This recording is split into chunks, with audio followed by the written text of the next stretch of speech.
The first rays of an autumn sunrise stretched across the rooftops of Red Creek, Colorado, painting the dusty frontier town in soft gold. The mountains beyond the valley stood silent beneath a pale blue sky, while a cool breeze stirred the cottonwood leaves lining the main street. It looked like the beginning of an ordinary morning. None of us could have imagined it would become the day an old man's life changed forever. Jacob Mercer had greeted the sunrise the same way for nearly 40 years. At 68, he moved more slowly than he once had, but there was still quiet strength in the way he straightened his worn black cowboy hat before stepping onto the wooden porch of the boarding house. His weathered brown trail coat hung neatly over his faded denim shirt, and every wrinkle on his face seemed earned by honest work rather than easy living. The owner of the boarding house handed him a steaming cup of coffee. "Morning, Jacob?" Jacob smiled gently. "Morning, Martha." He carried the tin cup to the edge of the porch and looked toward the distant mountains. Those peaks had watched over nearly every important moment of his life. They had seen him drive cattle through blizzards, rescue stranded travelers, bury old friends, and grow old while the frontier slowly changed around him. Some memories never left a man. Jacob took another sip. Then the sound of horses echoed along the empty street. Every conversation stopped. People turned toward the sheriff's office.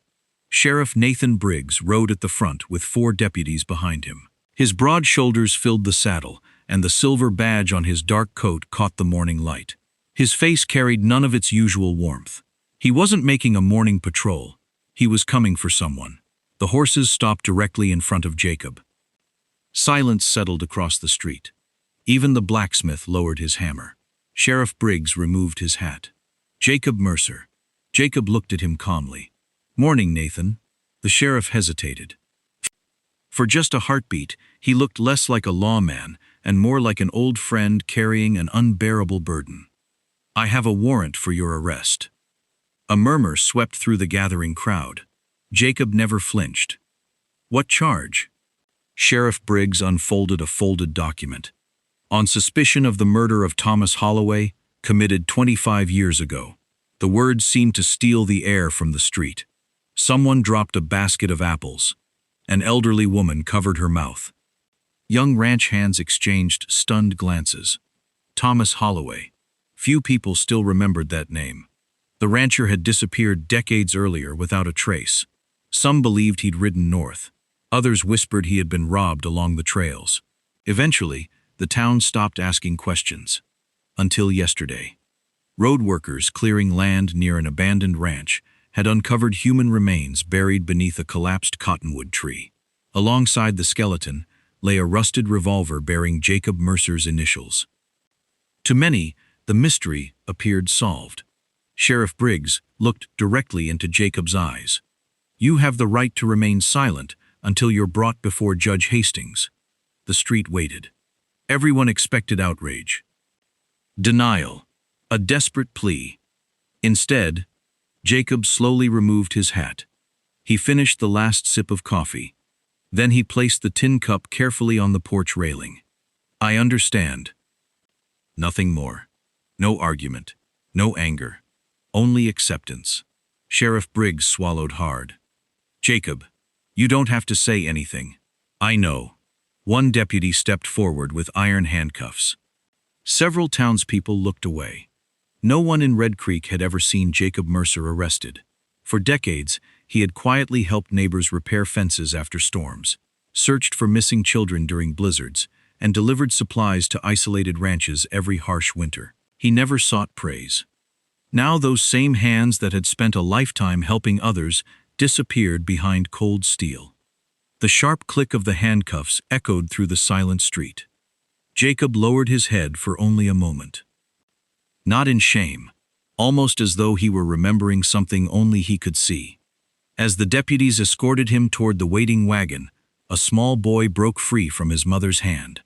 "Mr. Mercer!" Jacob turned. The boy held out an old wooden horse. "You forgot this after fixing my fence." Jacob smiled softly. "Keep it, son." The boy's eyes filled with tears. "I don't think you did it." Jacob said nothing. He simply nodded before climbing into the wagon. As the wheels began rolling toward the courthouse, Whispers followed behind them. I always knew there was something he never talked about. They found his gun. The evidence seems clear. But why would Jacob kill anyone? Questions spread faster than certainty. Sheriff Briggs rode beside the wagon in complete silence. Only he knew how heavily the arrest weighed upon him. The warrant had been signed. The evidence had been examined. The law required him to act. Yet something refused to settle in his heart. Jacob Mercer had lived in Red Creek for nearly 4 decades without a single act of violence. It didn't fit the man he knew. Still, the law demanded answers. By midday, the courthouse overflowed. Farmers left their fields. Merchants closed their shops. Even travelers passing through town crowded into the wooden courtroom, eager to witness the trial of the century. Judge Eleanor Hastings entered with her usual calm authority. Every person stood. The room fell completely silent. Jacob was escorted to the defense table. Though still wearing handcuffs, he stood with quiet dignity. Judge Hastings looked over the courtroom before speaking. "Mr. Mercer, you stand accused of the murder of Thomas Holloway. This hearing will determine whether sufficient evidence exists to proceed to trial." The county prosecutor rose first. He presented photographs of the recovered skeleton, then the rusted revolver. The worn initials J.M. remained visible on the grip. Gasps spread through the gallery. Next came testimony from the road foreman who had discovered the grave. Finally, the county physician explained that the victim had died from a single gunshot wound. One piece after another seemed to build an impossible case. Judge Hastings turned toward Jacob. "Mr. Mercer, do you wish to respond to these accusations?" Every eye in the courtroom fixed upon the old cowboy. The room became so quiet that we could almost hear the wind pressing against the courthouse windows. Jacob slowly raised his eyes. For a long moment, he looked toward the mountains visible beyond the glass. Then he faced the judge. His voice remained steady. "I have nothing to say." A wave of disbelief swept through the spectators. Nothing? Not even a denial? Sheriff Briggs stared at him. He had expected Jacob to fight. Instead, the old cowboy accepted every accusation without defending himself. The prosecutor stepped forward. "Your Honor, the defendant's silence speaks volumes." Before Judge Hastings could answer, the heavy wooden courtroom doors creaked open. Every head turned. A woman stood in the doorway. She wore a frontier shawl over traditional Apache buckskin clothing, her long black hair braided neatly down her back. In one hand, she carried a worn leather pouch that looked older than many people in the room. She walked forward without fear. Her calm eyes settled on Judge Hastings. Then she spoke clearly enough for every soul in the courtroom to hear. "Before this hearing continues," she gently placed the weathered leather pouch on the evidence table. "The court deserves to know what really happened 25 years ago. The court deserves to know what really happened 25 years ago." The words settled over the courtroom like the first rumble of a distant storm. No one spoke. No one even shifted in their seat. The woman stood with quiet confidence, her hands resting gently on the worn leather pouch before her. Though dust from the long trail still clung to her buckskin dress and frontier shawl, there was dignity in the way she carried herself. Her dark eyes never wandered from Judge Eleanor Hastings. Judge Hastings broke the silence first. "Ma'am, please identify yourself for the court." The woman inclined her head. "My name is Ayana." She paused only a moment. "I have traveled more than 300 miles because an innocent man is about to be condemned." A murmur swept through the gallery. The county prosecutor frowned. "Your Honor, with respect, we have no record of this witness." Judge Hastings lifted one hand, silencing him. "Mrs. Ayana, how are you connected to this case?" Ayana slowly turned toward Jacob Mercer. The old cowboy looked at her with an expression none of us had seen since his arrest. It wasn't surprise. It wasn't fear. It was recognition. For the first time that day, emotion softened the lines of his weathered face. Very quietly, almost as though speaking to himself, he whispered, "You kept your promise." Ayana gave the slightest nod. "I told you that one day I would." Sheriff Nathan Briggs watched the exchange with growing confusion. "You two know each other?" Jacob lowered his eyes again. He did not answer. Ayanna did. "Yes, Sheriff. I have known Jacob Mercer for 25 years. The room erupted with whispers. Judge Hastings struck her gavel. "Order!" The courtroom reluctantly fell silent again. The prosecutor stepped forward. "Your Honor, even if this witness knows the defendant, that alone changes nothing." Ayanna carefully untied the leather cord around the pouch. "I did not come to offer opinions." She reached inside. "I came to bring the truth." One by one, she placed several aged papers onto the evidence table. The documents had yellowed with time, their edges worn from decades of careful protection. Then she laid down a tarnished silver badge. Sheriff Briggs leaned forward. His eyes widened. "That," he looked closer, "that's a deputy marshal's badge. It belonged to Deputy Marshal Samuel Whitaker." Ayanna replied calmly.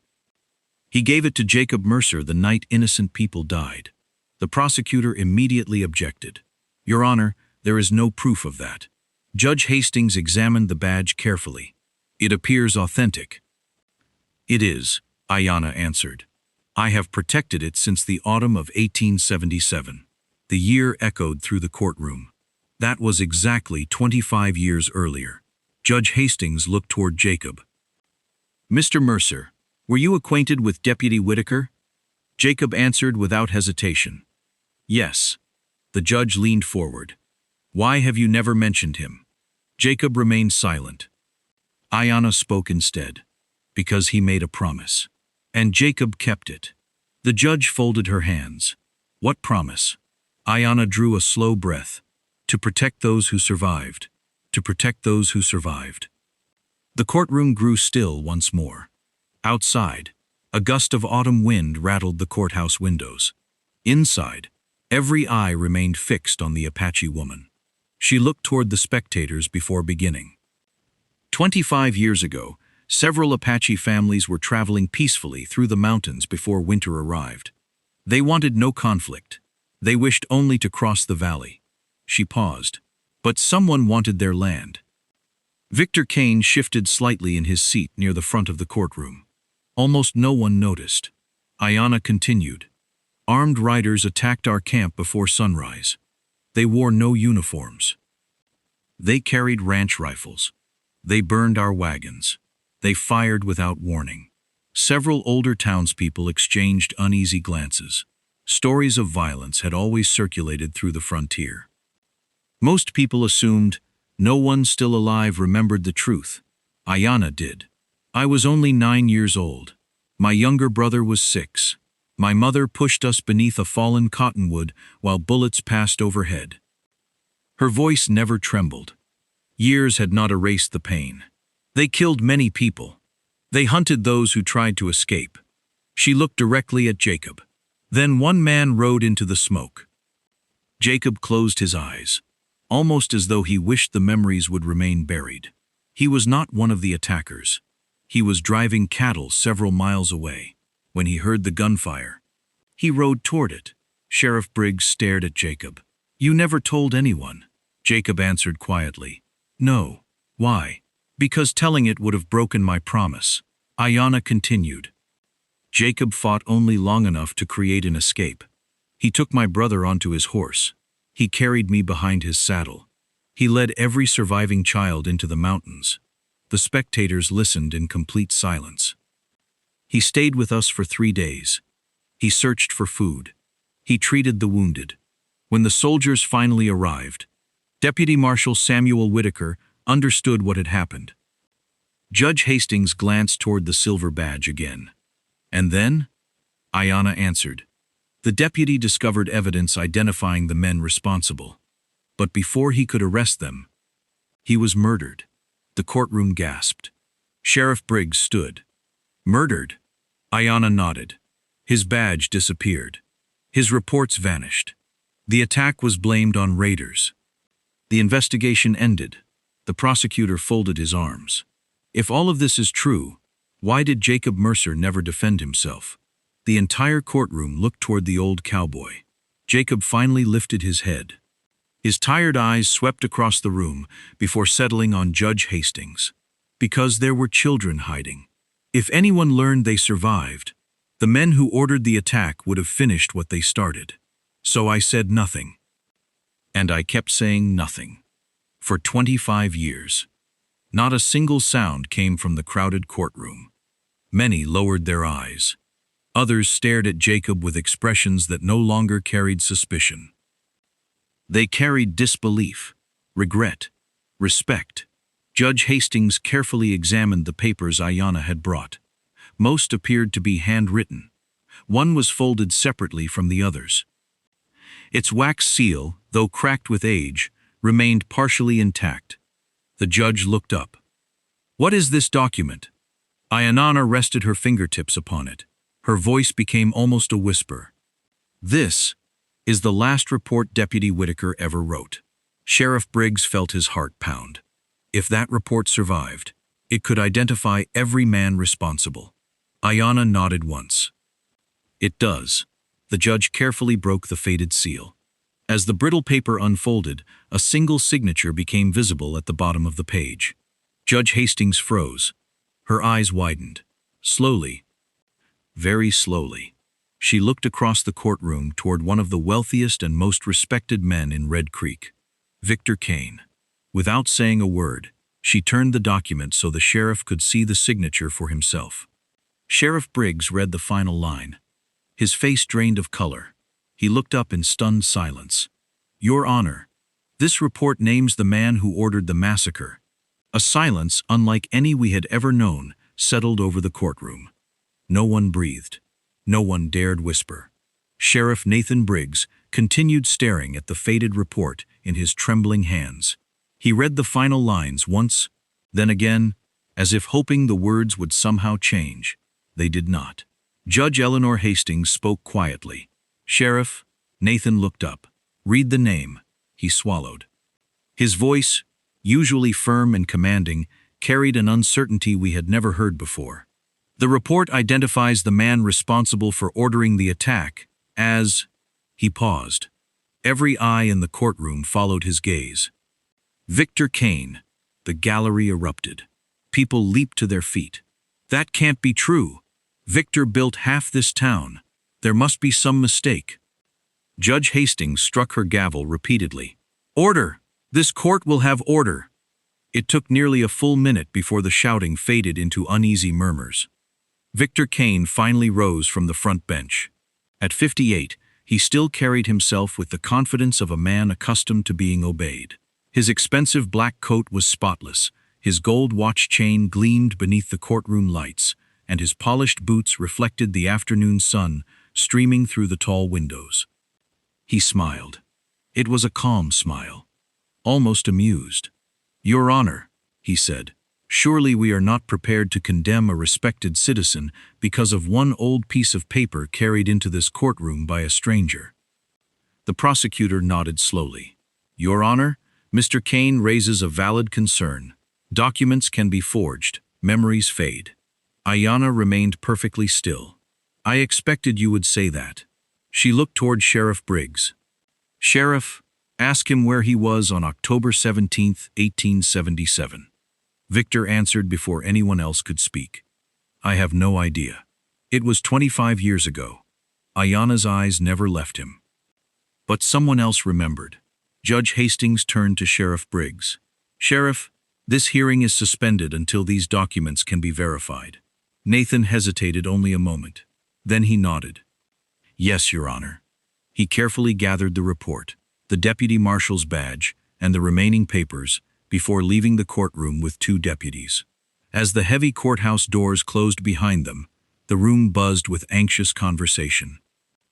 Jacob Mercer sat quietly at the defense table. His hands remained bound by iron cuffs.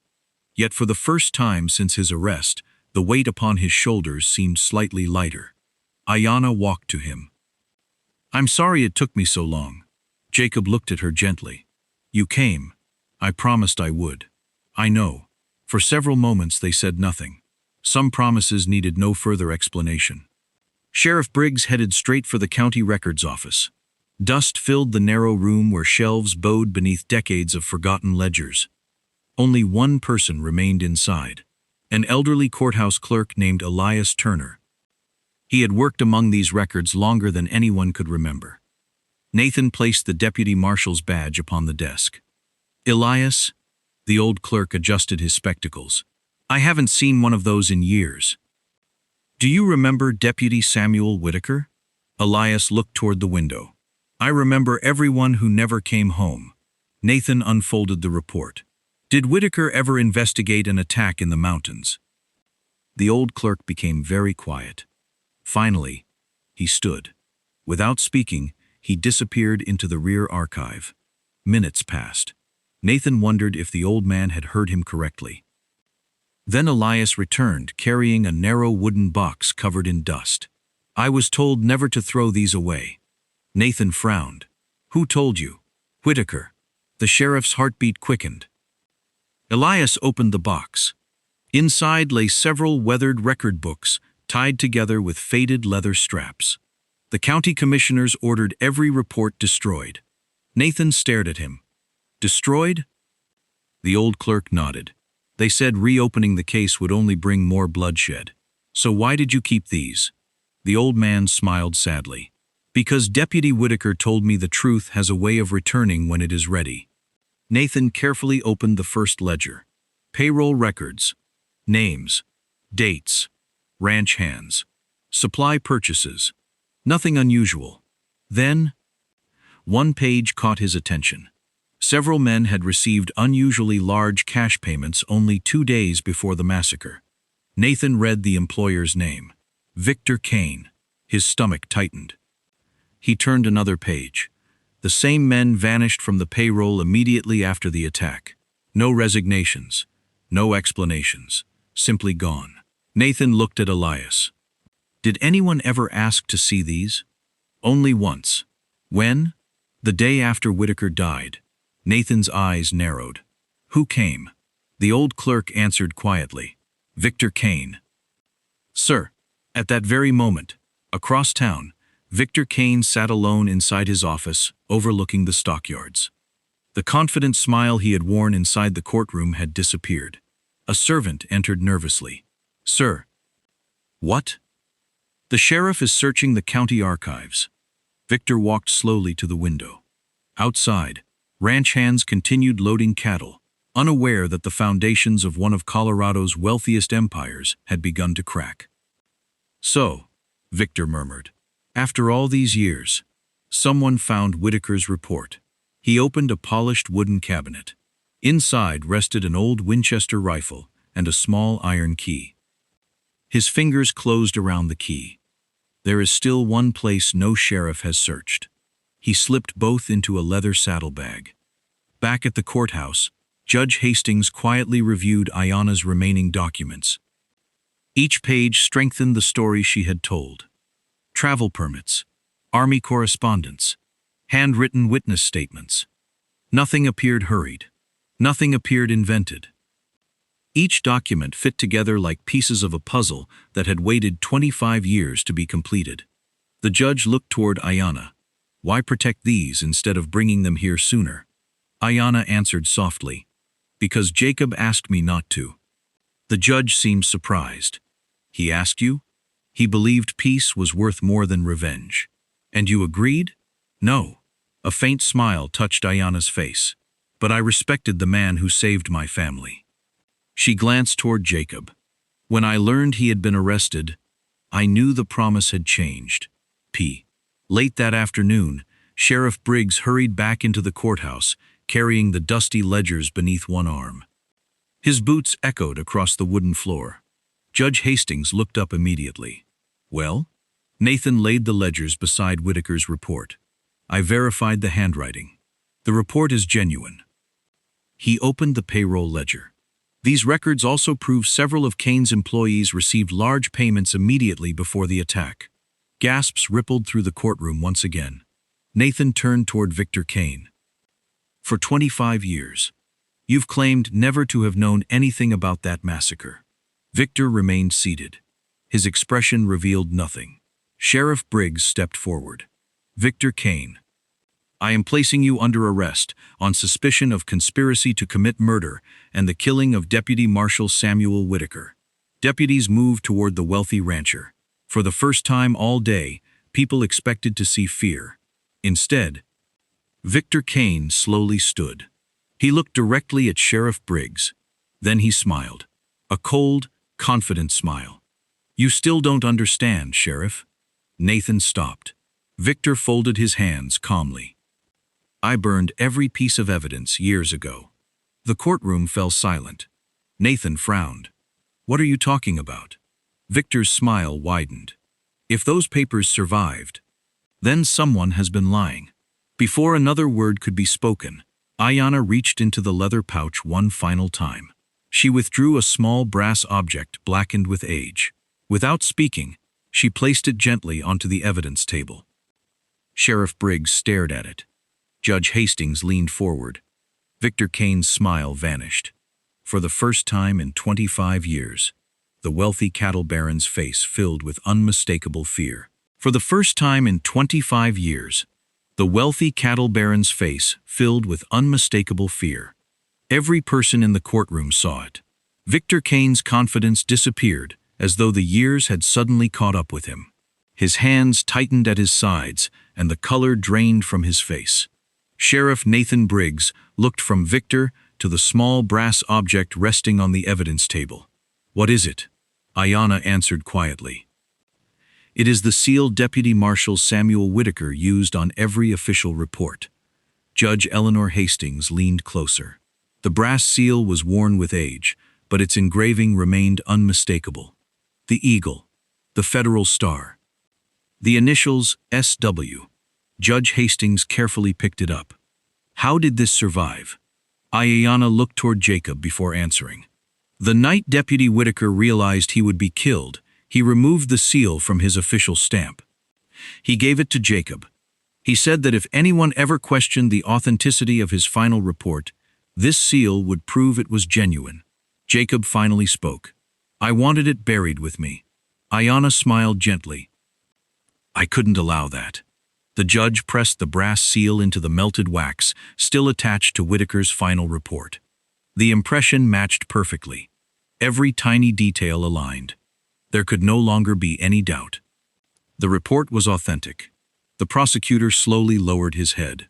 "Your Honor, I withdraw every objection." The courtroom remained silent. Sheriff Briggs stepped toward Victor Cain. "Do you wish to say anything before I take you into custody?" Victor laughed. It was not the confident laugh of a powerful ranch owner. It was the desperate laugh of a man watching his carefully built world collapse. "You think one report proves everything?" "No," Sheriff Briggs answered firmly. "It doesn't." He placed the payroll ledger beside the report.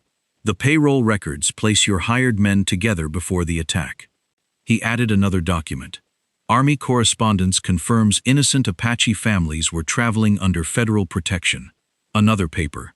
"Witness statements match Ayanna's testimony." One more. "And your own ranch accounts paid those men immediately before they disappeared." Victor looked around the courtroom. The people who had once admired him now stared with disbelief. Several ranchers quietly stepped away from him. Old friends refused to meet his eyes. His wealth could buy cattle. It could buy land. It could not buy back the truth. Judge Hastings stood. "In all my years on this bench, I have never witnessed such a deliberate attempt to bury justice." She turned toward Sheriff Briggs. "Sheriff," Nathan stood straighter. "Remove Mr. Cain from this courtroom." Victor suddenly raised his voice. "You don't understand." The deputy seized his arms. "I built this town." No one answered. "I gave people jobs." No one moved. "I made Red Creek what it is." Judge Hastings looked at him with quiet sadness. "No, Mr. Cain." She paused. "Men like Jacob Mercer built this town. They simply never asked for recognition." The deputies led Victor toward the courtroom doors. As he disappeared into the hallway, the heavy wooden doors closed behind him with a deep echo that seemed to carry away 25 years of lies. No one spoke. The silence felt different now. It was no longer the silence of suspicion. It was the silence of understanding. Judge Hastings turned toward Jacob Mercer. The old cowboy still stood exactly where he had stood since morning. His wrists remained bound by iron handcuffs. The judge's voice softened. Jacob Mercer, for 25 years, you carried the burden of another man's crime. Jacob lowered his eyes. I carried a promise. Judge Hastings nodded. And because you honored that promise, others were allowed to live. She looked toward Sheriff Briggs. Sheriff. Nathan stepped forward immediately. Remove Mr. Mercer's handcuffs. Without hesitation, Sheriff Briggs reached for the keys. The iron cuffs opened with a soft metallic click. For the first time that day, Jacob rubbed his wrists freely. Nathan looked into the old cowboy's eyes. I owe you an apology. Jacob shook his head. You were doing your duty. I still arrested an innocent man. You arrested the evidence you had. Nathan's voice caught. I should have trusted the man I knew. Jacob placed one weathered hand on the sheriff's shoulder. And now you know the truth. The sheriff's eyes filled with quiet emotion. So do you. One by one, the people in the gallery stood. No one had instructed them. No one announced it. It simply happened. Farmers, storekeepers, teachers, blacksmiths, widows, children. Every person rose to honor the old cowboy they had doubted only hours before. Jacob looked around the courtroom. He recognized nearly every face. Some smiled through tears. Others lowered their heads in shame. Jacob held no anger toward any of them. Life on the frontier had taught him that fear often arrived before truth. Judge Hastings smiled warmly. Mr. Mercer, this court formally clears your name of every accusation relating to the death of Thomas Holloway. She struck her gavel once. You are free. Jacob quietly picked up his worn black cowboy hat. He settled it upon his gray hair. Then he turned toward Ayanna. Neither spoke for a long moment. Finally, Ayanna stepped forward. My children know your name. Jacob looked surprised. They do? They know that one brave cowboy chose strangers over his own safety. She smiled. They pray for you every night. Jacob's eyes glistened. I only did what anyone should have done. Ayanna gently shook her head. No.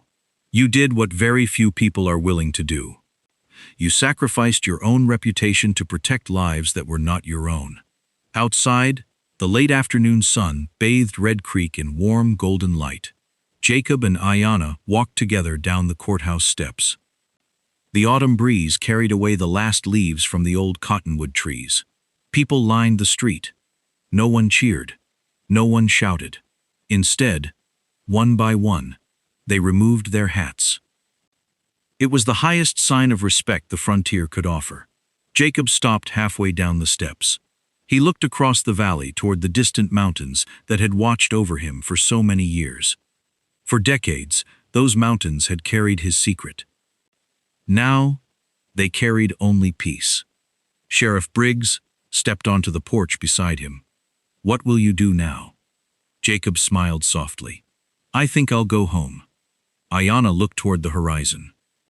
My family finally has justice. Jacob nodded. And I finally have freedom. Together, they stood in the quiet afternoon sunlight, knowing that truth had arrived. Not with anger or revenge, but with patience, courage, and a promise faithfully kept. Sometimes the greatest heroes of the frontier were never the fastest with a revolver or the loudest in a crowded room. Sometimes they were simply the ones willing to carry an unbearable burden so that others could live without fear. And when the truth finally found its voice, even 25 years of silence could not keep justice from riding home. If this story touched your heart, we would be honored if you subscribed and joined us for more original, emotional Western stories. Thank you for spending this time with us, and until our next journey across the American frontier, may kindness guide your path, courage steady your heart, and may we always remember that the truth, no matter how long it waits, is never truly lost.